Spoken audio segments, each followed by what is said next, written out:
오늘 아침 뉴스 연구소. 오늘 아침 뉴스의 맥을 짚어드리는 시간 뉴스 연구소. 오늘도 두 분의 연구위원 나오셨습니다. CBS 박초롱 기자, 뉴스톱 김준일 대표 어서 오세요. 안녕하세요. 예, 오늘 첫 번째로 연구해볼 뉴스 뭔가요? 네, 정부가 국토부와 LH 임직원 14,000여 명에 대한 3기 신도시 등 8개 지구에서의 부동산 거래에 대한 1차 조사 결과를 어제 발표했죠. 네.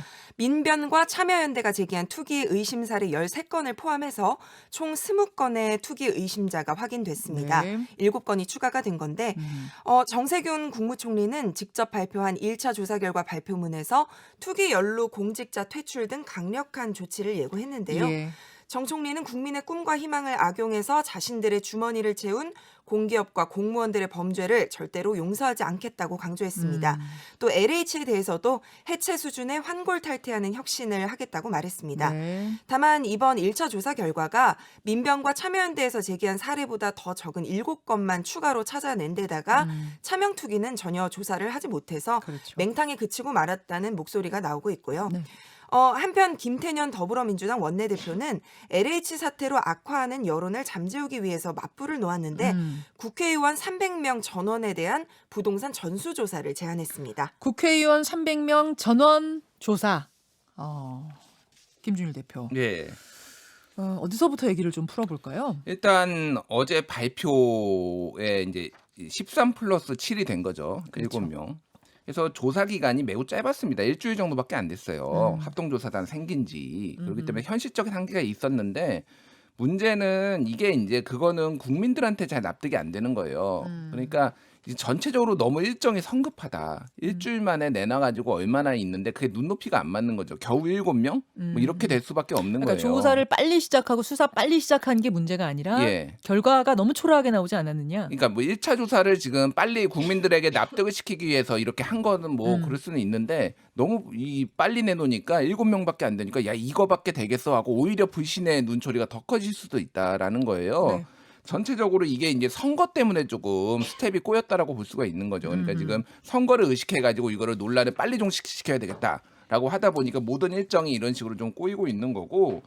그래서 지금 앞으로의 상황도 좀 녹록치가 않은 게 지금 이제 이거를 선거를 계속 의식하다 보니까 다음 일정도 좀 꼬이는 거예요. 지금 그래서 전체적으로 변창흠 장관에 대한 사퇴 압박들이 좀 이어지고 있어요. 어제 정세균 총리 발언도 그렇고 쭉 나오는 정치인들 얘기들 보면은 지금 여권에서 나오는 소리 들으면 예. 사퇴 쪽 자진 사퇴 뭐 이런 걸 좀 압박하는 모양새 같아요. 그러니까 경질을 하는 거는 여러모로 이제 레임덕 얘기도 뭐 나올 테고 이러니까 자진 사퇴로 모양새로 사실상 경질이지만 자진 사퇴로 하는데 네. 지금 지금 워딩들을 보면은 네. 국무총리가 어제 얘기했던 게 이 문제에 대해 변 장관이 책임으로부터 자유로울 수 없다 이렇게 얘기했고요.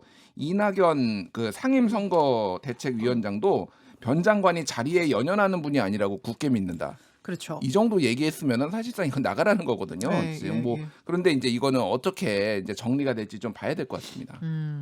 의원 전수조사는 어떻게 보세요?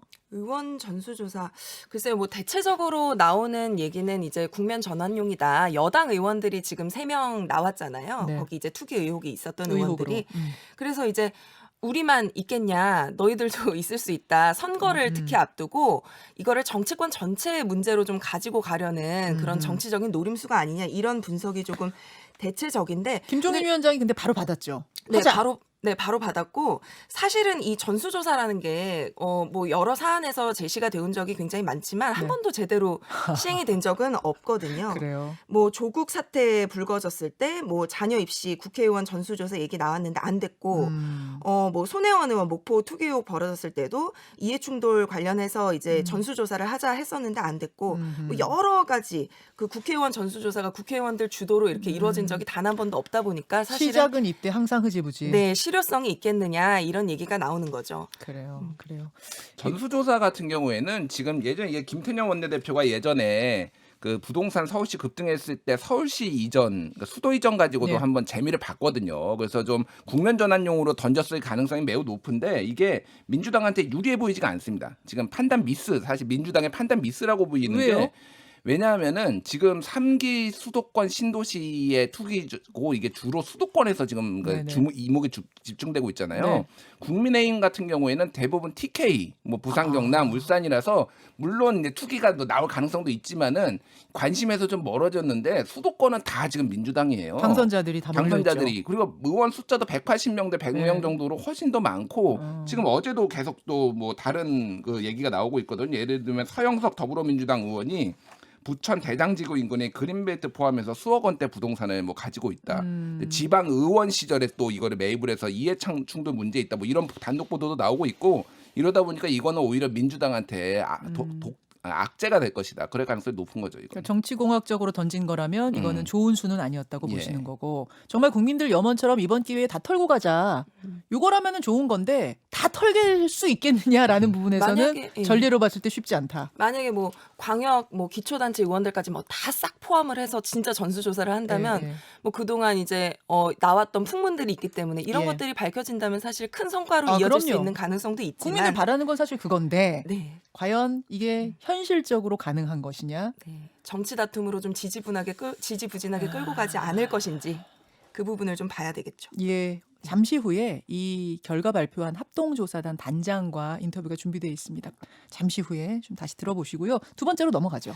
네, 정부가 아스트라제네카 백신 접종 대상을 만 65세 이상으로 확대하기로 했습니다. 네. 코로나19 예방접종 대응 추진단은 요양병원과 시설에 65세 이상 입원, 입소자 및 종사자에게 약 그러니까 37만 6천 명이죠. 3월 중에 아스트라제네카 백신을 접종하기로 했다고 밝혔습니다. 네. 그간 고령층에 대한 백신 효과를 판단할 근거가 부족해서 65세 이상의 접종을 미뤄왔지만 최근 효능을 입증할 자료가 영국에서 발표됐다면서 이 같은 결정의 배경을 설명을 했는데요. 네. 한편 어제는 백신 접종과 관련한 해프닝도 있었어요. 무슨 해프닝이요? 오스트리아 등 일부 유럽 국가들이 자국 내 아스트라제네카 백신 접종을 중단했다. 이런 국내 언론 보도가 나온 건데 예. 이게 오보로 밝혀졌습니다. 그래요. 네, 이 백신을 맞은 그 오스트리아 간호사가 숨지는 사건이 발생하면서 해당 묶음의 백신 접종을 중단하고 아스트라제네카 백신은 계속 접종을 하고 있었는데 네. 마치 백신 자체에 문제가 있어서 다 중단을 한 것처럼 보도가 됐고 이 최초 오보를 다른 언론들이 받아쓰기를 하면서 논란이 일어났습니다. 그랬던 거군요. 그러니까 뭐 유통 과정이나 배달 과정에서 배송 과정에서 문제가 있었던 그 묶음만 폐기가 된 건데. 네. 자, 김준일 대표 예. 어떻게 보세요? 일단 굉장히 의미 있는 결정이었죠. 저번에 맨 처음에 접종할 때 65세 이상은 이제 보류를 하면서 그것도 굉장히 논란이 있었거든요. 있었죠. 예. 근데 이번에 어찌됐든 영국하고 스코틀랜드의 어떤 징후들 이런 것들이 매우 좋은 건데 네. 그때 당시에 이제 나온 결과들이 보면은 영국에서는 70대 이상 고령층에서 화이자와 아스트라제네카 백신이 70% 정도의 예방 효과, 입원 예방 효과가 있었고 스코틀랜드에서는 화이자가 85%, 아스트라제네카는 94% 입원 예방 효과가 있는 거예요. 예. 이게 이제 어떤 의미가 있냐면은 현재 한국에서 코로나19로 죽은 그러니까 사망자의 95%는 60대 이상입니다. 그러니까 59세 이하는 5%밖에 안 돼요, 사망자가. 예. 근데 65세 이상이 이제 접종이 시작됐잖아요. 그렇죠. 그리고 지금 그 고령 입원 예방이 지금 거의 95% 이 정도 나오잖아요. 이 얘기는 뭐냐면은 앞으로 이 백신만 맞으면은 안 죽는다는 얘기입니다. 웬만하면은. 근데 대부분 사망자들이 60대 이상이었다라고 한다라면 이분들이 집중적으로 맞게 된다라면은 우리가 이거를 조금 더 여전히 위험하지만 독감 수준으로 좀 더 치명률을 낮출 수가 있고 좀 방역에서도 운신의 폭이 넓어진다라는 거죠.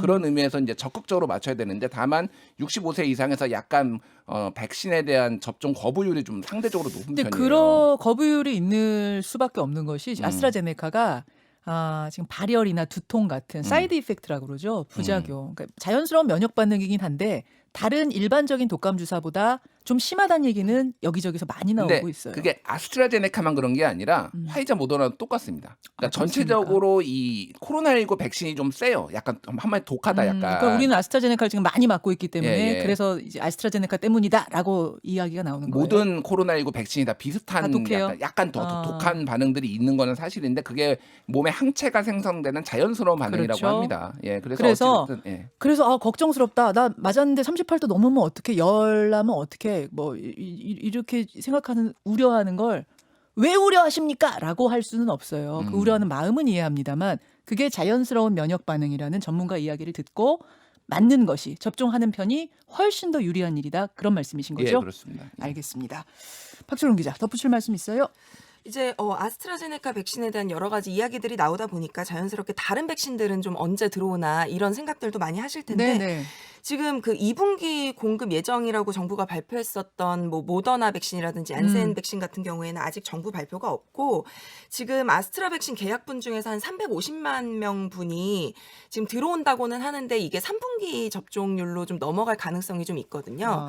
그리고 지금 화이자 백신도 4월에서 6월 사이에 이제 들어온다고 하는 그것도 좀 후반기로 좀 밀릴 가능성이 있어서 사실 좀 조기 접종이 중요한데 네. 여기에 대한 좀 백신 수급 상황이 어려울 수 있는 상황이다. 그래서 여기에 대해서 좀 정부가 총력을 좀 기울이고 있는 상황이라고 볼 수 아니 있겠습니다. 계약은 다 해놨는데 이게 착착착착 공급이 잘 안 되네 우리 맘대로. 참 이게 안타깝습니다. 예, 그런 상황. 세 번째로 가죠. 네. 구미의 한 빌라에서 숨진 채 발견된 3살 아이 사건.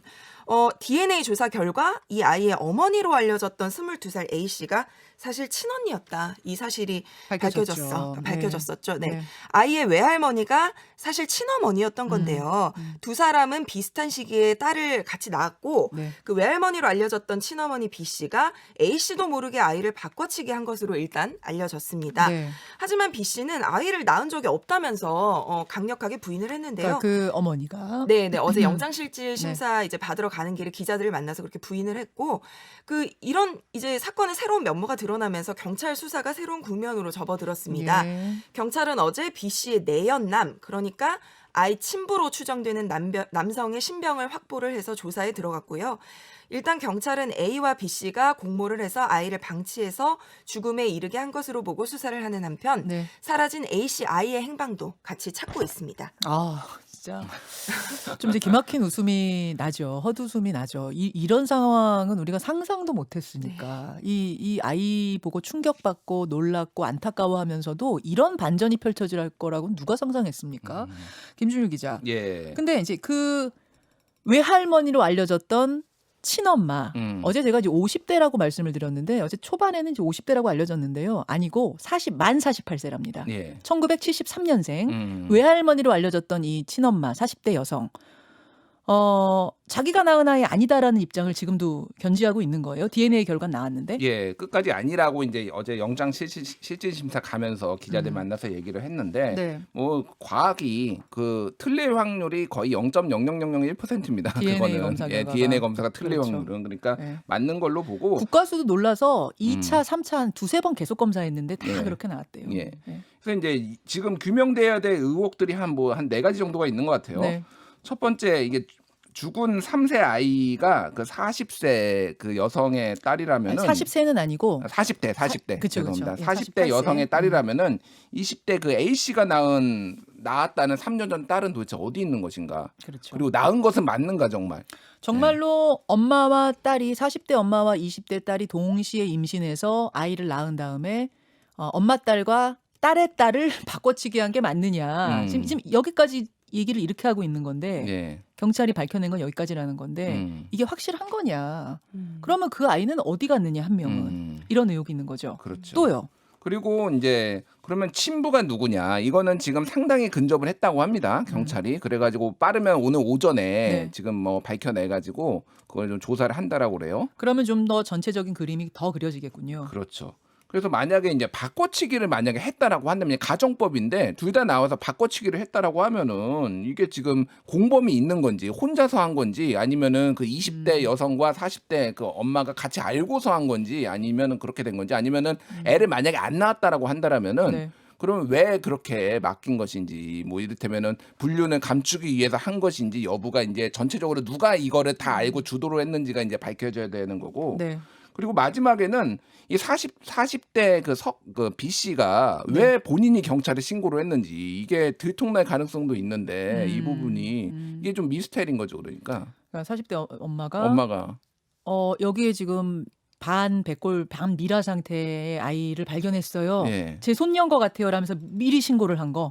그러니까 이게 이렇게 하면 이렇게 결과가 나올 가능성이 있는데 뭔가 판단을 잘못한 건지 이런 것도 좀 같이 의혹이 좀 풀어져야 돼. 앞에 게 풀어지면 아마 뒤에도 풀어질 것 같아요. 이거는. 예. 이게 어제 미스테리에서 한 발짝도 못 나간 상태네요, 지금. 사실상 그대로네요, 그렇죠. 사실은. 예, 예. 예. 다만 이제 내연남이 DNA 검사를 하고 결과가 곧 나올 것이다. 요거 하나 정도가 달라진 상황인데 이게 뭐 정인이 사건도 있었고 아이들에 대한 학대 사건이기 때문에 우리가 더 관심을 가지고 있는 와중에 이런 막장 같은 일까지 벌어지니까 뭐 온 국민이 충격 속에 있는 사건입니다. 그건 분명해요. 네, 네. 자, 여기까지 볼까요, 두 분? 네. 수고하셨습니다. 예, 감사합니다. 감사합니다.